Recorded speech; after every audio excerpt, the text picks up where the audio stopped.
tiene que ver con un tema que usted plantea recurrentemente en estas conferencias sobre algunas organizaciones civiles. Señala que se erigen como defensoras de derechos y para obtener dinero usan como materia prima a miles de víctimas en México. Nosotros tenemos casi 12 años investigando y constatando muy de cerca el entramado operativo de personas y grupos de verdaderos empresarios de los derechos humanos, que en medio de las tragedias han buscado y ganado fama y fortuna. Y desde hace años conforman un coto de poder que propicia premeditadamente la incapacidad institucional, entre otras porque se consideran dueños de las designaciones de titulares y directivos de las instituciones que atienden víctimas. Y entonces así insertan alfiles que diseñan procesos ineficaces para que ante la falta de resultados en las instituciones ellos sigan señalando violaciones del Estado mexicano y con ello se reinicie este ciclo perverso para que sigan obteniendo recursos y controlando el desarrollo de las instituciones mientras administran el dolor de las víctimas.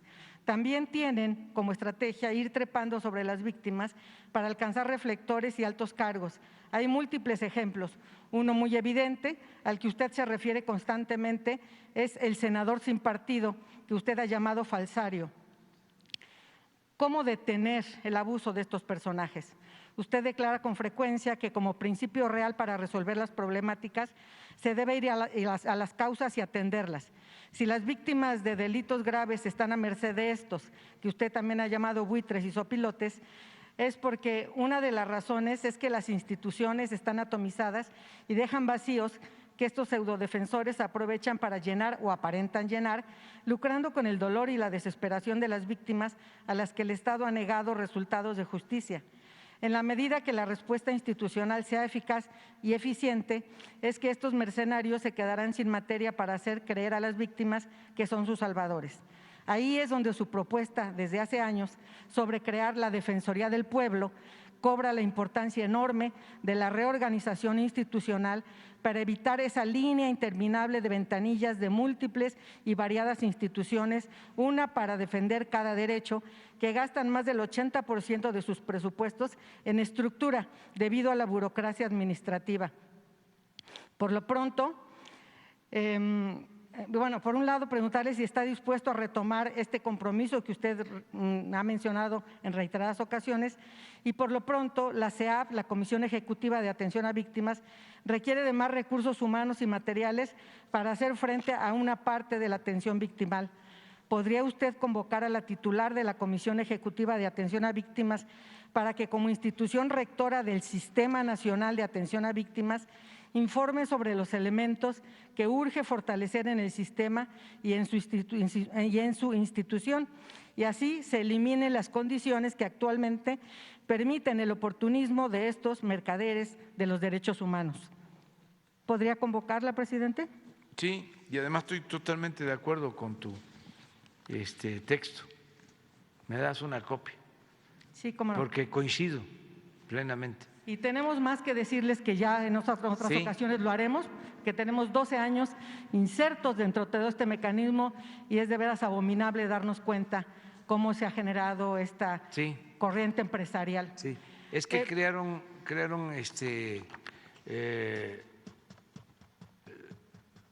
unas estructuras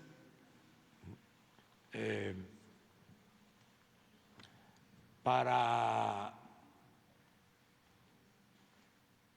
favorecer a la oligarquía y permitirles saquear y actuar de manera autoritaria. Claro que sí. Nulificaron el Estado social de derecho. Entonces crearon todos estos organismos autónomos supuestamente, pero esa fue una estrategia. La otra, complementaria, fue impulsar las organizaciones de la llamada sociedad civil, porque necesitaban legitimarse para robar, para violar derechos humanos.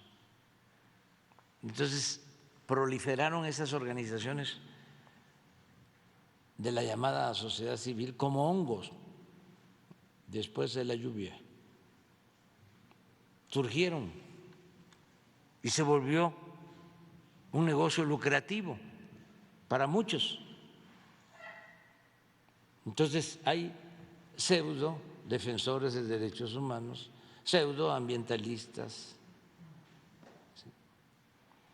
pseudo defensores de campesinos, pseudo defensores del movimiento obrero. ¿Se imaginan ustedes cuánto se llevaban?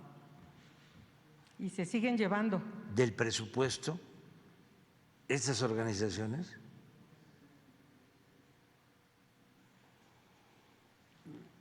Además, causando daños, porque desmantelan la parte de las guarderías del Seguro Social para subrogar el servicio a organizaciones civiles vinculadas a funcionarios públicos. No hay supervisión, lo que les importa es el lucro y por eso la desgracia de ABC. No rinden cuentas. Nada, nada, absolutamente. Entonces, sí es muy importante que esto se vaya combatiendo. Lo dije en la ONU, porque no solo es el caso de México, proliferó a nivel mundial. En el caso de Estados Unidos, con todo respeto, en vez de tener acuerdos con los gobiernos y destinar recursos de cooperación económica a países pobres a través de sus gobiernos legítimamente constituidos, predomina la idea de que los gobiernos son corruptos y que entonces hay que entregar esos apoyos a las organizaciones de la sociedad civil. Yo les he dicho, con todo respeto y franqueza, pues por eso no se avanza. En el caso de Centroamérica, la ayuda, la poca ayuda, en vez de entregarla a los gobiernos y cuidar de que no se roben el dinero, se le entrega a organizaciones de la sociedad civil y se queda el dinero en los aparatos burocráticos, en expertos de la sociedad civil que viven de administrar la desgracia, el conflicto, el dolor humano. Se volvió una actividad de las más lucrativas. Esto durante el periodo neoliberal en el mundo. Entonces sí es importante regresarle al Estado su función social, que el Estado cumpla con su responsabilidad social y que el Estado no viole los derechos humanos, que deje de ser el violador principal de los derechos humanos, como sucede en todo el mundo. Claro. Pero no es fácil porque se creó un aparato que domina mucho en la ONU, en las organizaciones internacionales de defensa de derechos humanos. Son como una especie de Fondo Monetario Internacional, pero en lo relacionado con lo social. Todo eso lo fueron desarrollando. Entonces, sí hay que seguir insistiendo en que las cosas cambien, y aquí en nuestro país hemos avanzado. Por eso es el enojo también, porque se llevaban muchísimo dinero del presupuesto. Entonces,